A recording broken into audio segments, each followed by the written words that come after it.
What's up, guys? It's Ninja on the Ninja. And basically today I have a video for you. Alright. So, in this video, um, this kid decided to run onto my turf, and I don't like that very much, so I'm gonna shit on him, and he needs to retract this video and making any future videos on the matter because he doesn't know what the fuck he's talking about. Basically, if you don't know, I'm a teacher, okay? People pay me money to teach them how to be better at video games, and I make them better at video games. And some people, why isn't, why isn't, why do a stupid? Stop being a stupid. Oh my god. I won't do it. Okay, whatever, fuck it.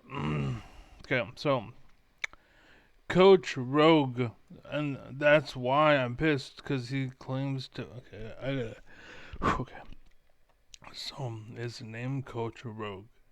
First off, he is not a coach, and I used to play Rogue back in the day. In my World of Warcraft days, I used to play. Oh shit, I used to play Rogue, basically.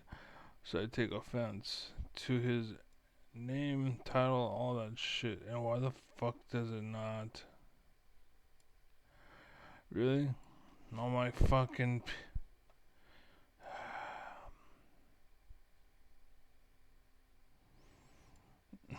When it comes to jungling, the easiest playstyle.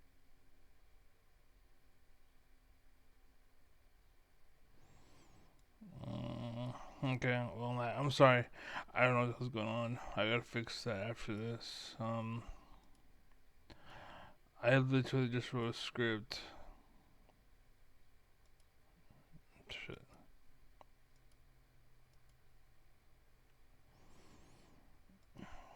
Okay. When it comes to jungling, So, yeah, check this video out. He's dumb, he's stupid, arrogant, ignorant. He's dumb, but yeah. when it comes to jungling, the easiest playstyle to have and probably the strongest when it comes to climbing in solo queue is that of the farm heavy carry jungler. We're currently in a meta where doing anything other than opening a clear with a very strict full clear is just essentially turbo trolling, and I'm going to show you why. In our first example, you're going to see a Kindred who skips her 5th camp in order to. Okay, so, basically, I didn't write any timestamps, um, but uh, just know that I have a speech wound up, basically.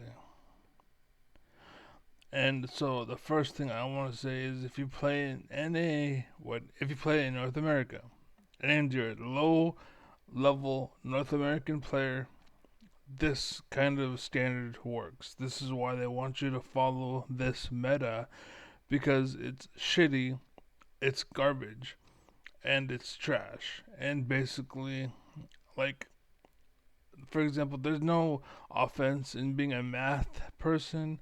There's no offense being in the science person or any of the sort of being into any of those kind of things. It's fine. Do what you want, right? The problem is people taking advantage of it. It's much like being in the army or following the Bible. Like, there's no do what you want, right? If it makes you happy, cool. That's fine. The problem is kind of like this coach. The problem is people are leading you and they should be leading you. And Jesus Christ, now I think about it, actually said, beware of false shepherds.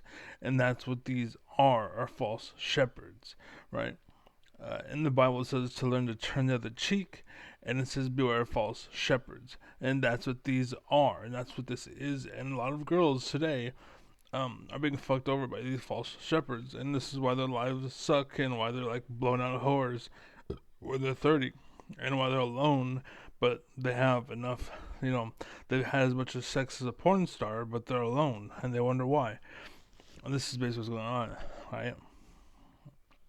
Because of false shepherds. So yeah. Anyways,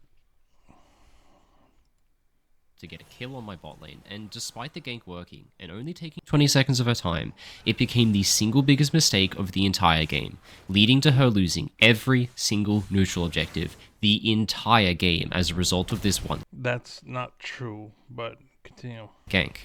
So to explain how this is possible and why the current jungle meta is like this, I'll be mixing together in-depth explanations with clips taken from my own stream so you can see the concepts I explain used in real-world examples. This topic is an awesome one as well. You're going to learn the ins and outs of things like tempo jungling, early pathing, XP leveraging, and the jungle fundamentals that you've never seen explained quite like this. I've watched up to a bit. No, there's nothing to get from this. Literally, don't follow this. It's stupid. Everyone swings the way they swing. Don't copy his swing or the way he swings or whatever. If you have no idea how to swing and you've never thrown a punch in your life, it's okay to kind of copy somebody to learn, what the process is to get going at first.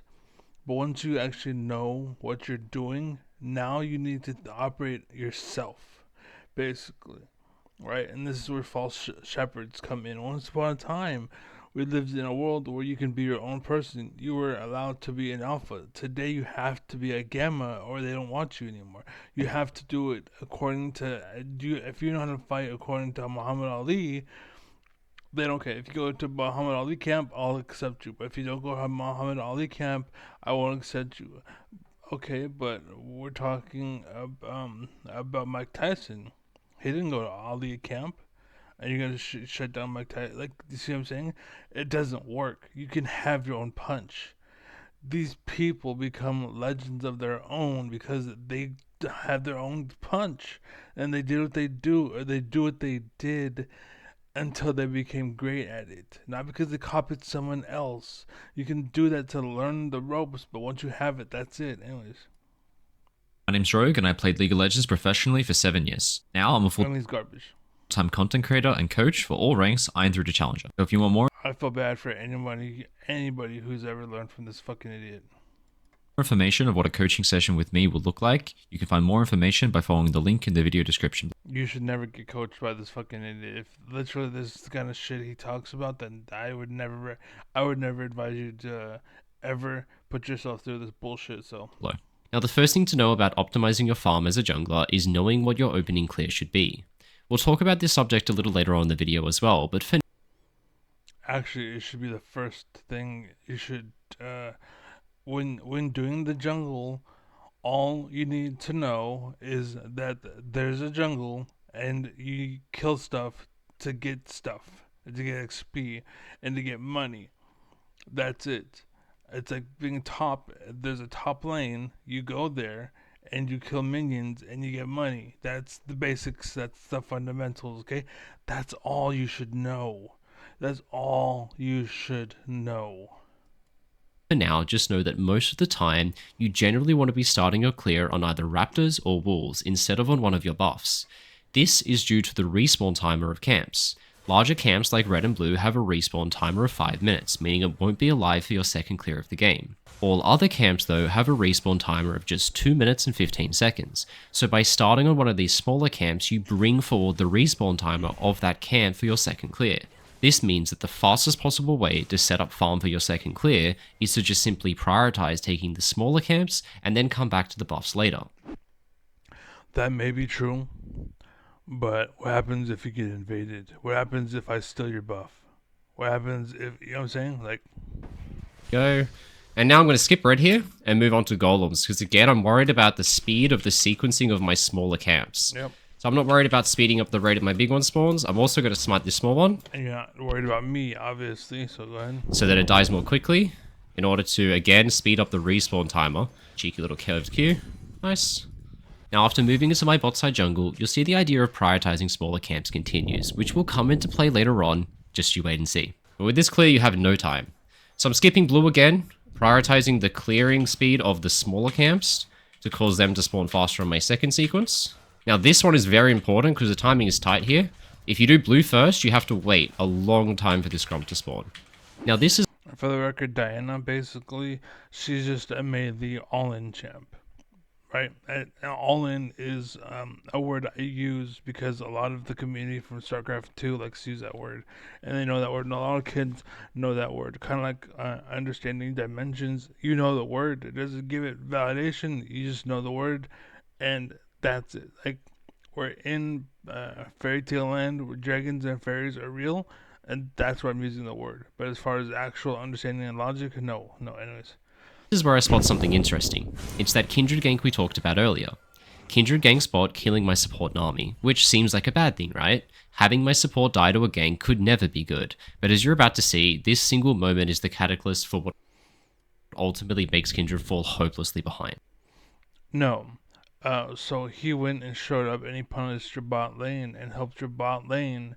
So now the enemy bot lane, as far as looking at the game of Kindred, right? We're in Kindred's perspective. As far as the game looks, my bot lane is winning now because of me. So I sacrificed some of my time to benefit my bot lane. That's the mentality you take from that. But this dumbass who is supposedly a coach and supposedly teaches you is telling you that it was a waste of time. And well, all he is really is a cancer to make NA players even worse, is what it is basically. That's probably why he's going to pop off and get a lot of attention, because a lot of people who have a lot of money and a lot of influence and a lot of power want you to be stupid and want you to think wrong, basically, so that you continue to lose and we continue to walk all over you. That's what we want. Some dumbass who doesn't know. That's what we're looking for, anyways. Just listen to my reaction when I see her. Now Kindred's ganking here, this is really good for me. So she has 16 CS and no red buff. That means she's taken her topside 3 plus wolves. Now she got a kill on that gank, but that doesn't matter to me because I am going to be level 4 to her level 3 on this bot crab. And because of the XP advantage, I will be able to get the bot crab. Now what I just said here is going to... Assuming the team doesn't help, but... to be the introduction to the biggest point of this entire video, and that is the use of leveraging XP, because Kindred skipped 2 camps in order to do this gank, while I instead used that time to farm, and I now have level 4 while she... It's not really a gank if all you're doing is showing up and assisting a lane. Like, that, calling it a gank is what a noob calls it, basically. Like, if you force it, like, there are people that force it, do not get me wrong. Like, for example, Amumu, right? He's the kind of person who can force it. Like, I show up, I stun, and I ult, and then I walk away. And that gives my bot enough time to do whatever, or my top, or my mid enough time to do whatever. And hopefully I get my team ahead enough to the point where I can walk away, right? That's the idea, basically. That's the whole point of them. And what he's saying, by the way, would never be true, because, for example, if he's going against Amumu, he don't care for XP. Don't get me wrong, you want to be leveled, you want to be strong, but you're going pure tank anyways. So you're not going to do anything if you have a 2-level, 3-level lead. You're going to be punching a rock, like, no matter what, and you're not going to feel anything, because that's not the fucking point, right? It doesn't matter. If you snowball, sure, but if you fall behind, it doesn't matter. It's a move anyways. And this is why I tell people, myself, because I'm a coach too, I tell people, play champions that are your level. If you suck, play a Mumu, right? Or Nunu, for example. If you're garbage, play those champions, because they're pretty easy to play, right? But if you're really good, play champions like, fucking, I don't know, I forgot their names. But for example, the one he's playing, Diana, that's pretty fucking stupid, easy, dumbass, proof easy. Kindred's pretty advanced. I'm trying to think. She's the scissors. I forgot her name. Anyways, the chick with the scissors. But yeah, like they're more tech. Like it's still pretty easy, but I'm saying you're getting difficulty. Like that champion difficulty. That's the difference, right? But anyways, so yeah. He's level 3, meaning in any fight that happens, I would simply win based off of my level lead. one-on-one. Right. Right. And again, yeah. So she's forced to concede bot crab to me. So I'm just gonna go ahead and read this. I think I had timing, but what's it called? I just forgot to put the timestamps like an idiot. So I said this is bullshit. If you play in North America, it works because the players are garbo and don't know it's a team game. But people who are smart and not only realize that passing the ball is a move they can do, but they realize that they should do it. Basically, this is everyone who isn't any. What? This is everyone who isn't any because this is to everyone who isn't NA. Oh, I think I see what I'm saying. So basically, people are smart, not are the, but people who are smart not only realize that passing the ball is a good move, but they realize that they should do it. Basically, and this is to everyone who isn't NA, basically, because NA is ball hogs. Divided they fall, and they want and need you stupid, so Trump gets no accountability, and you suck at life because you are a selfish idiot, and they want you to be able to do only what a dog does. Just, yeah. Just be selfish, ignore everything, and be a ball hog and focus you. Make it all about you, make it about your farm, make it all about your success, make it all about your victory, and then when you fucking show up, and then you offer nothing for anybody. Like I literally have lost a game where I'm like 50,000 million levels above. Like their jungle basically is disconnected pretty much. Like that's how little input he had. Um, as far as camps goes. But as far as teamwork, like that's it. Like I told you, the Mumu, all he did is showed up and AOE stunned everybody, or it's like a stun on a 6 second cooldown, like stun again, stun again, and that's fucking annoying as fuck. Later on in life, like I caught you, and Gwen was her name, by the way. I caught you and I hold you down while Gwen fucking pokes her eyes out. You know what I'm saying? Like that's a fucking annoying. Me myself, I couldn't play League of Legends because I played Rengar basically, and the problem with Rengar was I needed my team to be good, and the problem was my team was not good. And they never told me that growing up. I wasted my time because I followed camp. Like basically, I thought like this fucking idiot is telling you to think. But in reality, no, you can't. You can't. And so you gotta need to do it your own self. Like be self sufficient, but take every I forgot who it was, but basically there's a guy who basically says to target low hanging fruit, basically the lowest hanging fruit, and that's basically all you do. Just okay, it looks like it's overextending. I'm gonna punish. Oh, I wasted my time. Whatever, that's fine. I'm gonna go farm. What? It doesn't matter. Like nothing's as critical as these make it seem like. Because again, they want you to suck, they want you to fail, they want you to not know anything, they want you to think everything's automatic. And don't worry, it'll iron itself out, it'll handle itself. No, you go and get involved, do it yourself, motherfucker. So again, in a game where the enemy does nothing but ties itself up for you, all of this works. All of this in NA, basically. In the NA, the community, this is what they want. Easy access with no counter play. But again, any semblance of teamwork. I mean, oh fuck, it doesn't work. I gotta fix it. Shit. So any semblance of teamwork. None of this works or is true. Only as long as you can, as long as you can. And I said I have an example, right? And here I had an example of a player in the game that was. Hear me out. There is this guy named Neurozerg, and he is partially responsible, IMO, for why this game called StarCraft 2 is dead. Basically. Then the way it died is they made his playstyle, which is to be greedy AF, and they made that normal. They made that standard, basically. And the best people to benefit from that is the Zerg. And that's why I think, made it the worst. Because he's Neuro Zerg. How, like, if you watch the kid play some matches, it's funny because he tries cheese and all in and things like that all game. If you send an early scout for us, he called you an all-in cheeser, or you suck because you're aggressive, you're too aggressive, or you have no late game. Oh, he hasn't expanded yet. You're garbage because you haven't expanded yet. It's like, dude, what the fuck are you talking about? Like, I haven't done it because it's just I haven't done it. Like, so what? But again, he has this mentality where it's like your cheeser all in or blah blah. So I watched him game as a GM player, and his level of gameplay is gold or platinum at best.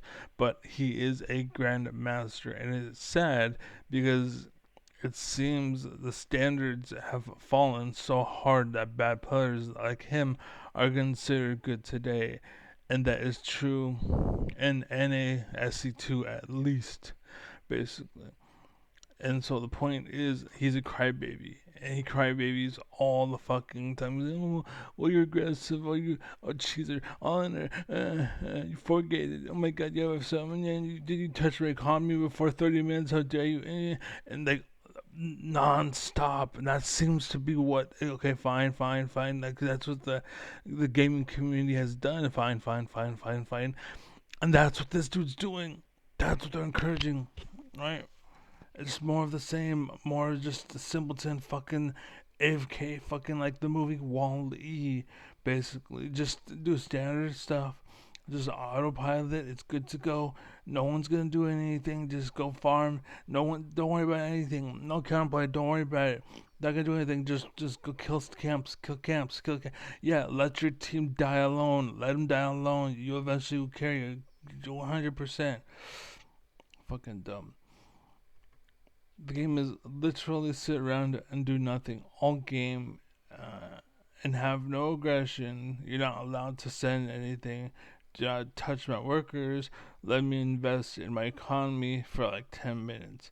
And now that I have been building for 10 minutes straight with zero gameplay outside of Sim City, now let's throw stuff at each other and see who is best, right? Who's best, right? But again, it's like once I have enough money to afford everything, once I have enough money to pay for everything, once I can send my kids to college, now I'm ready to get a job and be an adult. It's like, dude, what the fuck are you talking about, man? Like, holy shit. Like, this kid has never experienced hardship in his fucking life. And again, it's them trying to tell us how to live, and we know it's not as easy as that. It's not just like, and that's basically what this video is talking about here today. And I'm only at 4 minutes and 14. I'm only at 4 minutes, and this is a 14-minute video. Be warned.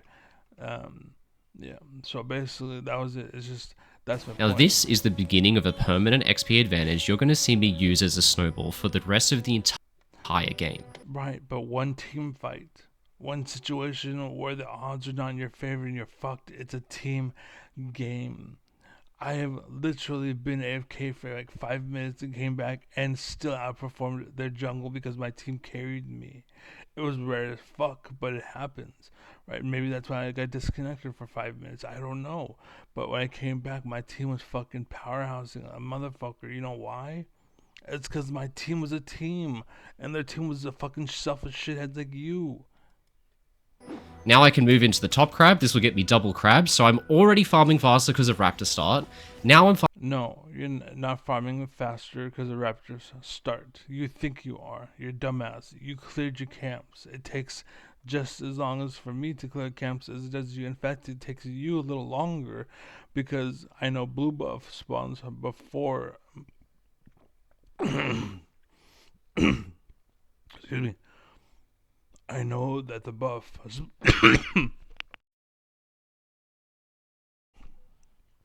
That was uncalled for. Body, what the hell? But anyways, I know that the buffs spawn before most camps, and for you to sit there and wait for the other camps to spawn, and then do those camps before your main camp, like that's not good. Basically, so I know it took you a little longer, basically, for you to go to do one camp and then go past blue buff and go up and do golems and come back and do blue buff. It took you that just a little bit longer, right? And let's just say the other guy's doing the opposite, exactly doing what you're doing. What if he's coming to you midway? What if he did the buff opposite of you, right? Or what if he met you right there? And what if bot lane met you too, right? You're fucked. If it's a team game, you're fucked. Farming faster because of double crab, and this is going to allow me to sequence into a full clear and a half, and put me at a huge XP advantage over this guy. Now, after securing both scuttle crabs, my XP lead is about half a level over Kindred, which is already good, but because I started the game on my raptor camp, look at what happens after I take crab. My raptors spawn right in front of me. When you start a buff and move on to a smaller camp afterwards, the respawn timer of your first camp will be 4 minutes and 20 seconds on the game clock. But when you start on a smaller camp like raptors, this moves the time forward to about 4 minutes, which aligns really well with the spawn timer of scuttle crab, allowing you to move from crab into your respawning camp with no downtime at all. Cool. And just here this camp spawned. It spawned at 4:15. I'm arriving about 5 seconds later. So yet again, if I didn't skip my red buff, I would have been late to this camp. So now I can kill it. And I'm getting really, really efficient farm here compared to what is usually. You could have also been helping your team. Oh, top got first blood.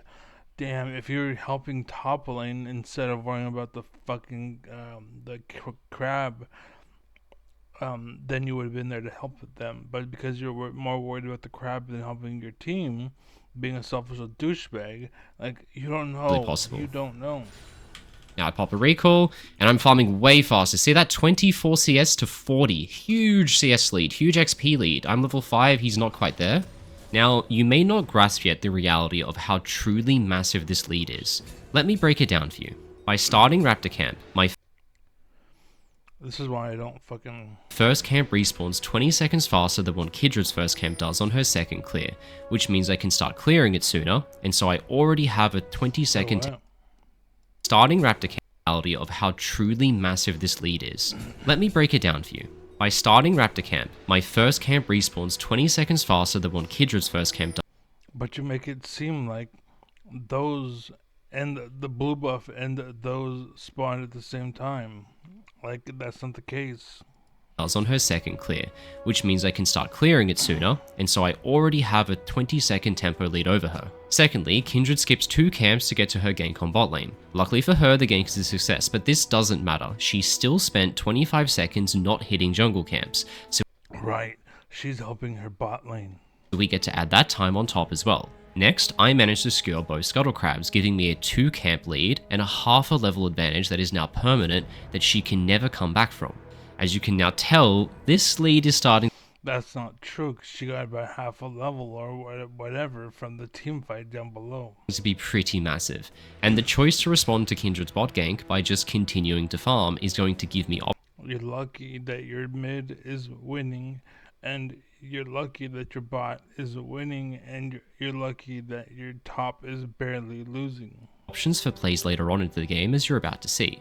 Blue team has claimed the first feat of war. To understand how we're going to do this, let's let this other coach rogue explain it. And the goal here is to start leveraging XP advantages over Kindred. So I have an XP lead over her, and the way I'm going to leverage that is by playing to get level 6 first, and then after I get level 6, I'm going to look to start making ganks and plays like taking neutral objectives when she doesn't have the same level as me. Now, it's worth noting here that my Gromp camp spawns right in front of me as I arrive to it, which just shows again how in my first clear, skipping my blue buff is paying up dividends even still. Just don't die or anything, Draven. Oh my god, what is he doing? Coming? Enemy flashes in? Okay, right place, right time. What does that have to do with anything that you're talking about? That's just the gameplay. Why are you going in on that support? There we go, we get the kill, really good stuff, and now I'm going to move in to finish off that dragon I started. Oh, you wasted time helping bot lane. Shut the fuck up. He is literally just there to literally steer you off a cliff. Basically, to make you dumb, make you stupid, make you unaware, make you unlogical. make you just, he's literally just there to fuck you up and to ruin you, basically. To ruin you, make you have a bad time, make it where you don't win ever, and you ask yourself why. Like, these are fundamental things you should have picked up on the way, but because of fucking idiot, again, this is why I have such a problem with people stepping up and coaching. So, anyways, that's it. Peace. Yeah.